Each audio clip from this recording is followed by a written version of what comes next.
के बीच में मुझे 11 वर्ष जो सरकार के माननीय नरेंद्र मोदी जी के नेतृत्व में केंद्र में बीते हैं, उसी विषय को रखना।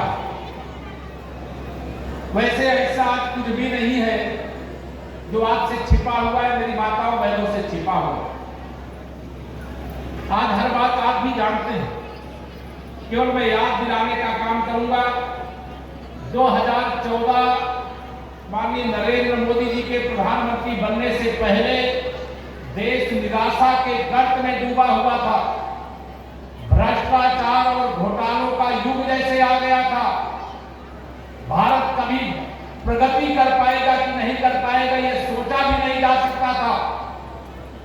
लेकिन आप सबने एक कष्ट उठाया 2014 में, कमल का बटन दबाया और 56 इंच के सीने वाले माननीय नरेंद्र मोदी जी को, एक गरीब के बेटे को, एक पिछड़े वर्ग के बेटे को आपने भारत का प्रधानमंत्री बनाने का काम किया, जो भारत का मस्तक और भारत का तिरंगा केवल भारत में ही नहीं पूरे दुनिया में ऊंचा रखने का काम करते हैं।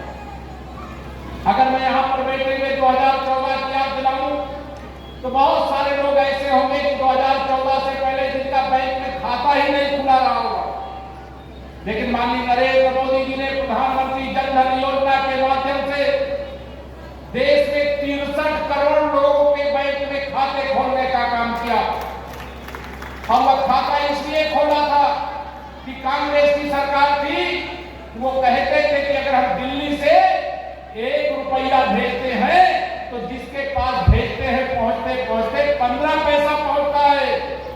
लेकिन मेरे प्रधानमंत्री श्री नरेंद्र मोदी जी को जब आपने जिम्मेदारी दिया, वह दिल्ली से, बताइए यहां मेरे किसान भी बैठे हुए हैं, अगर 2-2 हजार की किसान सम्मान निधि दिल्ली से आपके पास भेजते हैं तो पूरा 2-2 हजार आता है। किसमें कोई बेईमानी होती है? बताओ, पूरा आता है कि नहीं आता है? ये मोदी है इसलिए मुमकिन है, और मोदी इसलिए कि आपने कमल का बटन दबाया, डॉक्टर महेश शर्मा जी को संसद में भेजने का काम किया, तेजपाल नागर जी को विधानसभा में भेजने का काम किया। इसलिए डबल इंजन की सरकार है, इसलिए कई बातों की भिड़की बनी हुई, डरे हुए हैं। इस देश के अंदर मैं आपसे पूछूं, बहुत सारी बातें संकेत में यहां पर आई हैं। अगर माननीय नरेंद्र मोदी जी भारत के प्रधानमंत्री नहीं होते, 2014 से पहले भी भारत पर आतंकवादी हमले होते थे। लेकिन आतंकवादी हमलों को झेलने के बाद, आतंकवादी हमलों में अपने नागरिकों को खोने के बाद, सेना का बलिदान होने के बाद, केवल कहां अमेरिका के सामने जाकर के भारत के प्रधानमंत्री गिड़गिड़ाने का काम करते थे। लेकिन आपने माननीय नरेंद्र मोदी जी को कमल का बटन दबाया, भारत का प्रधानमंत्री बनाया। आतंकवादी हमला पहला उड़ी में हुआ था और माननीय नरेंद्र मोदी जी के नेतृत्व वाली सरकार में हमारे भारत के वीर सैनिकों ने सर्जिकल स्ट्राइक करके यह बता दिया कि अब ये नया भारत है, मोदी जी के नेतृत्व वाला भारत है। ईंट का जवाब पत्थर से देता है, गोली का जवाब गोले से देता है। और अगर उधर से ड्रोन चलता है ना, तो इधर से ब्रह्मोस मिसाइल चलती है, जवाब देना भारत को आता है। दूसरा हमला पुलवामा में हुआ था, याद करिएगा।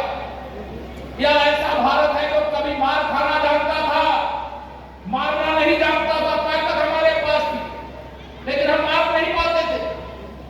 लेकिन पुलवामा अटैक के बाद यह स्ट्राइक हुई, आतंकवादियों के अड्डे को तबाह करने का काम हुआ।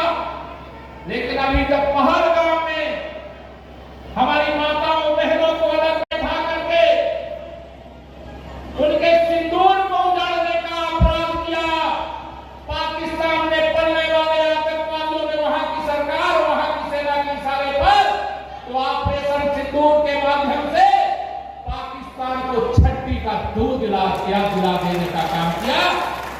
मैं अपने भारत की सेना को या शौर्य दिखाने के लिए बधाई देता हूं। मैं अपने भारत के प्रधानमंत्री माननीय श्री नरेंद्र मोदी जी को, सेना को पूरी छूट